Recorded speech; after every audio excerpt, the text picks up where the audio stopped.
अब अंजना ओम कश्यप जो है, उन्होंने मोदी जी का उतना नुकसान किया जितना हमारे जैसे लोग यानी 100 रविंदर कुमार हो तो नहीं कर सकते।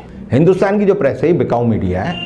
अब बिकाऊ इसलिए है क्योंकि इसके मालिक जो हैं वो कौन है, एक अडानी है और एक अंबानी है। मोदी भक्ति में कैबरे डांसरों से भी ज़्यादा बदतर हालत में कपड़े उतारकर नंगे नाचते रहते हैं और कहते हैं जी अब मोदी जी मोदी जी मोदी जी मोदी जी। 78% जो हिंदुस्तान के मीडिया के शेयर हैं, जिन्हें हम कहते हैं लोकप्रिय मीडिया, जिसे हम कहते हैं नेशनल चैनल, जिसे कहते हैं नेशनल मीडिया, वो सारे जो है 78% उनके शेयर अडानी, अंबानी और सुभाष गोयल के पास। दोस्तों आदाब अर्ज़ है, मैं अनीस अहमद खान हिंद वॉइस से आपसे मुखातब हूँ। मेरे साथ है रविंदर कुमार जी। परिचय के ज़रूरत ही नहीं है रविंदर कुमार जी आपकी। हमारे यहाँ तो जो दर्शक है हमारा वो ये कहता है कि इनको रेगुलर कर दीजिए। हम समझाना पड़ता है कि भाई वो बिजी आदमी है, सुप्रीम कोर्ट और कई चीज़ें उनके साथ लगी हुई हैं, तो लिहाजा।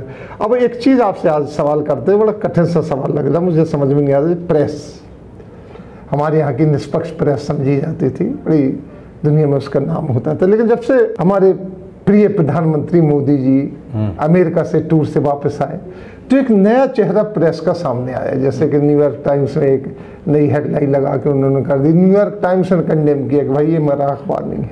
इस तरीके से, अब मैं नाम तो नहीं लूँगा उनको, उन्होंने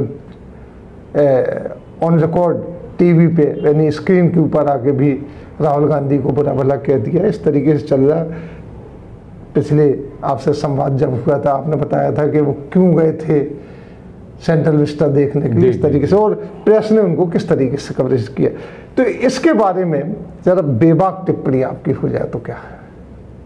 भारत का जो प्रेस है, जो बिका हुआ प्रेस है, उसे पहली बार यह एहसास हुआ कि भारत में जो वो हरकतें उल जलूल करते हैं और वही हरकतें जब उन्होंने अमेरिका में जाके की तो उन्हें पता चला कि जिसे कहते हैं कि दूध का दूध और पानी का पानी कैसे होता है। अब अंजना ओम कश्यप जो है वो मोदी जी के प्रचार अभियान के तहत जो है आज तक की तरफ से वहाँ गई और उन्होंने जो है जो हरकतें की, उन्होंने मोदी जी का उतना नुकसान किया जितना हमारे जैसे लोग यानी 100 रविंदर कुमार हो तो नहीं कर सकते। उसने एक आदमी को कहा कि आप जो है पूरा भारत आपको देख रहा है और आप जो है मोदी जी के प्रचार के लिए ढोल लेकर आए हैं। और उस आदमी ने कहा हम आए नहीं, हमें बुलाया गया है, हमें लाया गया है। जैसे मोदी जी बनारस में कहते थे मैं आया नहीं हूँ, मुझे गंगा माँ ने बुलाया है। तो उसी आदमी ने, उसे याद था ये, तो उसने कहा कि हमें आए नहीं, हमें बुलाया गया है और हमें तो कहा था कि बजाना है तो हम बजाने आ गए। फिर अंजना ओम कश्यप जो है एक वहाँ के जो ब्लैक है उसके पास गई और उससे पूछा कि आपने मोदी जी के बारे में सुना है, आप मोदी जी को जानते हैं? तो उस आदमी ने कहा कि मोदी जी जो है मैं जानता हूँ उनको, उन्हें जो है देश में जो गरीबी बढ़ रही है उसके बारे में सोचना चाहिए, उसके बारे में उनको काम करना चाहिए। और इस पर भी उस अंजना ओम कश्यप ने कहा देखो मोदी जी के बारे में ये जानते हैं, यानी ये नहीं कहा कि मोदी जी की असलियत जानते हैं। तो उस आदमी ने असलियत उनकी उजागर कर दी।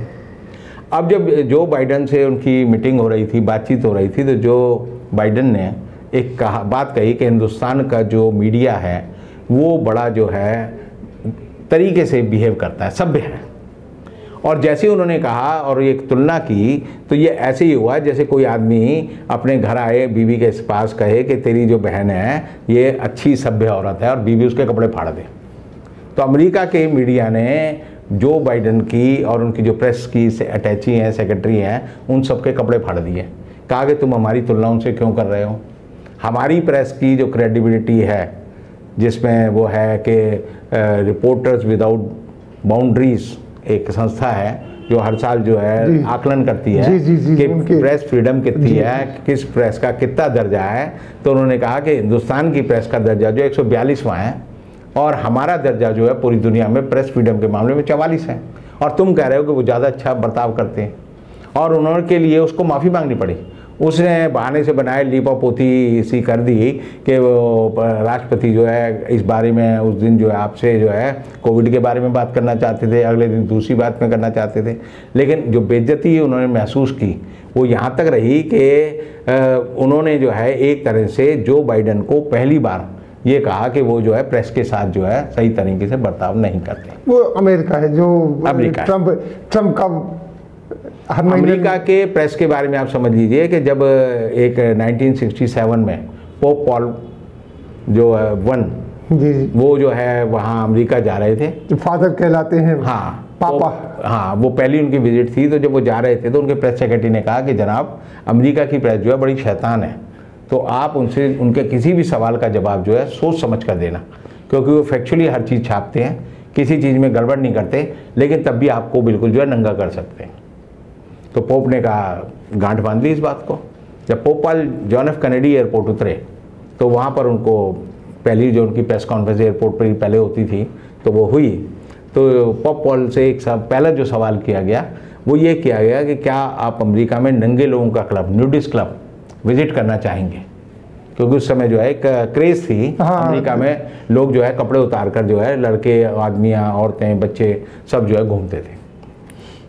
पोप ने कहा कि अगर मैं कहूँगा कि हाँ जी घूमना चाहता हूँ तो ये समझ जाएंगे जी कैसे पता है। अब पोप ने कहा नहीं घूमना चाहता, तब भी नहीं पता होगा कि पोप को इस बारे में पता है और जवाब नहीं दे रहा। तो पोप ने अनजान बनकर कहा कि क्या अमेरिका में कोई न्यूडिस्ट क्लब है। तो अगले दिन न्यूयॉर्क टाइम्स ने और सारे अखबारों ने जो हेडिंग छापी वो छापी कि पोप ने उतरते ही पूछा क्या अमेरिका में कोई न्यूडिस्ट क्लब है। समझे जी? फैक्चुअली बात ठीक थी, लेकिन अमेरिका प्रेस का ही करेक्टर है, वो राष्ट्रपति को भी नहीं छोड़ते। जब आपने देखा पोप को नहीं छोड़ा, पोप नहीं, उन्होंने जो आपसे पहले जो मोदी जी के सबसे दोस्त थे, आपकी बार ट्रम्प सरकार वाले डोनाल्ड ट्रम्प, उनको बारे में भी कहा कि तुम झूठे आदमी हो, तुम झूठ बोलते हो। मुझे याद है लैरी किंग्स ने एक बार जो है अमेरिका के राष्ट्रपति को, बुश को, ऑन एयर उनका जो प्रोग्राम था उसमें कहा कि you are off the air, कि तुम्हारी बात से मैं सहमत नहीं हूँ, मैं तुम्हें बाहर कर रहा हूँ। ये अमेरिका की प्रेस की ताकत है। हिंदुस्तान की जो प्रेस है ये बिकाऊ मीडिया है। अब बिकाऊ इसलिए है क्योंकि इसके मालिक जो हैं वो कौन है, एक अडानी है और एक अंबानी है, और एक थोड़ा सा हिस्सा जो है आप देखेंगे कि सुभाष गोयल का है जो जी टीवी के मालिक है, वो भी कहीं जा रहे हैं। 78% जो हिंदुस्तान के मीडिया के शेयर हैं, जिन्हें हम कहते हैं लोकप्रिय मीडिया, जिसे हम कहते हैं नेशनल चैनल, जिसे कहते हैं नेशनल मीडिया, वो सारे जो है 78% उनके शेयर अडानी, अंबानी और सुभाष गोयल के पास है। और इसीलिए जब पहले ये बात उठती थी कि क्या प्रेस और उसको जो लोग पत्रकारिता करते हैं, जो चलाते हैं, उनका कोई व्यावसायिक हित होना चाहिए, तो एक बड़ी बहस चलती थी कि क्या जो लोग इस तरह का खबरों की दुनिया का काम करते हैं वो कोई इंडस्ट्री चला सकते हैं। तो इस बारे में बड़ी बहस चली, और यूरोप में और दूसरी जगह आप देखेंगे कि वो आदमी इंडस्ट्री नहीं चला सकता अगर वो प्रेस चलाता है। अगर वो प्रेस चलाता है, उसके व्यावसायिक हित हैं, तो वो किसी तरह का अखबार का मालिक नहीं बन सकता, ना यूरोप में बन सकता, ना अमेरिका में बन सकता, ना ऑस्ट्रेलिया में बन सकता, लेकिन हिंदुस्तान में बन सकता है। हिंदुस्तान में लाला की दुकान है एक। लाइजनिंग के लिए पत्रकारों का इस्तेमाल पहले होता था, बिरला जी भी करते थे और लोग भी करते थे। जी। अब तो पत्रकारों को पता चल गया है कि हम तो जो है बजाय हम इनके द्वारा इस्तेमाल हों, खुद ही जो है तैयार हो जाए। और इसीलिए आपने देखा होगा कि जो नोविका कुमार है जिनकी बात आप कर रहे हैं, लाइव टीवी पे उसने कहा कि ब्लडी राहुल गांधी, उसे राहुल गांधी को ऐसे गाली दी जैसे कोई औरत जो है पड़ोस के किसी शैतान लड़के को कोसती है। जी। ये सभ्य लोगों की भाषा नहीं है, किसी पत्रकार की भाषा तो हो ही नहीं सकती है। और इसी तरह आप देखेंगे एक अमीश देवगन है, वो ऐसे कपड़े फाड़ता रहता है पंजाब के मुद्दे पे, आप ऐसे लगेगा जैसे वो जो है, जैसे हनुमान जी की पूंछ पे जो आग लगा दी थी ना, तो वो तो खैर देवीय शक्ति थे, लेकिन जैसे मोहल्ले के किसी लड़के को आप हनुमान बना दो और उसकी पूंछ में आग लगा दो और आग जो है सही जगह पहुंच जाए, तो वो जो है अमीश देवगन की शक्ल मुझे याद आती है। जब भी मैं उसकी शक्ल देखता हूँ मुझे लगता है हनुमान जी है, इसकी पूंछ में आग लगा दी। लेकिन ये जो है देवीय नहीं है, ये बेचारा एंकर है। इस पे संपत सरल जी जो है एक बहुत मशहूर व्यंगकार, उनका कहना है कि आजकल टेलीविज़न पे एक प्रो होता है, एक एंटी होता है, और जो एंकर होता है वो उकसाने वाला होता है दोनों को। एंकर नहीं, यानी ये समझो पूरा चैनल ही इसलिए बनाया कि मोदी जी की भक्ति करनी है। वो ऐसे नहीं है, वो ऐसे है जैसे आप संपत सरल जी ने तो बड़ी सभ्य भाषा में बात कही है, ये ऐसे है जैसे आप ऐसी मंडली में पहुंच गए हैं जहां पर जो है कैबरे डांस हो रहा है, और अगर मैं तिलक लगा के जाऊंगा तब भी कहेंगे पंडित जी देखो आ गए कैबरे देखने। तो ये जो है मोदी भक्ति में कैबरे डांसरों से भी ज़्यादा बदतर हालत में कपड़े उतारकर नंगे नाचते रहते हैं और कहते हैं जी अब मोदी जी मोदी जी मोदी जी मोदी जी। अब मोदी जी जो जैसे चले गए तो वो बताते रहे कि मोदी जी का हिंदुस्तान में भव्य स्वागत हो रहा है। मैंने पहले भी कहा था कि अमेरिका में स्वागत नहीं हो तो क्या हो गया, मोदी जी इतने सक्षम है कि हिंदुस्तान में उतरेंगे तो अपना भव्य स्वागत करा। अच्छा, इस तरीके से प्रेस चल रहा है। प्रेस एक बात ये समझी जाती है, सुबह से उठ के हम और आप तो शामिल है भी उसमें कि पहले हेडलाइन देखते हैं, अखबार पढ़ते हैं, फिर दुनिया की बात सोचते हैं कि हाँ ऐसा चल रहा है। अब आगे क्या होगा इससे, यानी जो पत्रकार और प्रेस का क्या भविष्य देख रहे हैं आप इसमें? भविष्य इनका कोई भविष्य नहीं है, कोई यकीन नहीं करता, लोग टीवी नहीं देखते, मैं खुद नहीं देखता, मेरे घर में मैंने कोई कनेक्शन ही नहीं है पिछले 2 साल से, मैंने कभी कोई टीवी चैनल पे नहीं देखता। मैं तो ऐसे देखता हूँ कि 2 चीज़ें होती हैं, मैं हमेशा कहता हूँ, एक होती है एडवर्टाइजमेंट और एक होती है पब्लिसिटी। ये 2 अलग अलग शब्द है, बड़े छोटे छोटे। पहले होता था कि एडवर्टाइजमेंट छपता था तो उस पर लिखा जाता था, पर इंडिया टुडे पढ़ेंगे तो लिखा होगा ये जो है एडवर्टाइजमेंट है। हाँ, और उसमें ये है, अब वो क्या करेंगे, नए शब्द ढूंढ लाए, फोकस। हाँ, फोकस के 4 पेज लगा दिए और योगी जी की फोटो छाप दी। फोकस का मतलब क्या है, एडवर्टाइजमेंट है। तो ये जो है शब्दों से भेदभाव करने की तरीके हैं। आप जो है झूठ बोल रहे हो और झूठ बोलने को भी कहते हैं जी, जैसे मैं आपके जो है पाँव पकड़ना चाहता हूँ, पाँव चाटना चाहता हूँ तो मैं कहूँ नहीं जी इनके पैर में दर्द है, इसे मैं घुटने पे जरा मालिश कर रहा हूँ, तो मालिश करना। एक चीज़ बताइए कि आज भी ये चाहेगा, आगे इलेक्शन आ रहे हैं, सबसे बड़ी पार्टी बीजेपी होती जा रही, मजबूत होती चली जा रही, उसकी कही हुई बात हर आदमी समझता है, तो इस तरीके से एक जो एटमॉस्फेयर बन रहा है तो बड़ा गलत भयानक बन रहा है देश के लिए। आप देखिए, अगर यही वाली बात होती है, देखिए कुदरत और प्रकृति वो अब सबसे ज़्यादा न्यायप्रिय होती है। आप सबको धोखा दे सकते हो, नेचर को नहीं दे सकते, प्रकृति को नहीं दे सकते। हिटलर भी सोचता था कि मैं जो है पूरी दुनिया पे राज करूंगा, लेकिन अल्टीमेटली क्या हुआ, उसने अपने को गोली मारी। ये तो हिटलर के पासंग भर नहीं है, 10% नहीं है। जितना भी ये काम करते हैं वो सारी हिटलर की लेबोरेटरी में जो उसने प्रयोग किए हैं वो उसकी कॉपी है और कॉपी कैट है। कॉपी भी होती है एक अच्छी फाइन, इन्होंने कॉपी कैट यानी घटिया उसकी वो करते हैं, लेकिन उसके बावजूद भी हिटलर के नाम को आज दुनिया में कोई नहीं लेना चाहता। और दूसरी बात, जैसे आपने कहा कि भाई ये जर्मन नहीं लेना चाहते हैं, जर्मन अपने घर बच्चे का नाम नहीं रखते, हिटलर आज तक नाम नहीं रखा किसी ने। तो आने वाले समय में ये हाल होगा, लोग नरेंद्र नाम रखना बंद कर देंगे।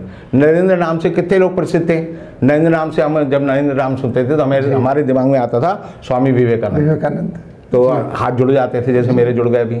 लेकिन नरेंद्र मोदी, महेंद्र नरेंद्र गिरी, आप नरेंद्र के जितने भी आज संस्करण हैं वो सारे घटिया और ऐसे हैं जिनके साथ जो है कोई ना कोई बदनामी का दाग लगा हुआ है। आने वाले समय में कोई इस नाम से अपने को रखेगा नहीं, और मुझे लगता है जिनके नाम अभी हैं वो भी कहेंगे भाई हमारी एप्लीकेशन ले लो, हमारा नाम बदल दो। इसके माने बड़ी भयानक स्थिति होती जा रही है देश की, क्योंकि मीडिया जब सही तरीके से बोल नहीं रहा, सही तरीके से कोई चीज़ दिखा नहीं रहा, तो भयानक स्थिति होने वाली है। नहीं, ऐसा है, खबर नहीं रुकती, आप खबर की हत्या नहीं कर सकते।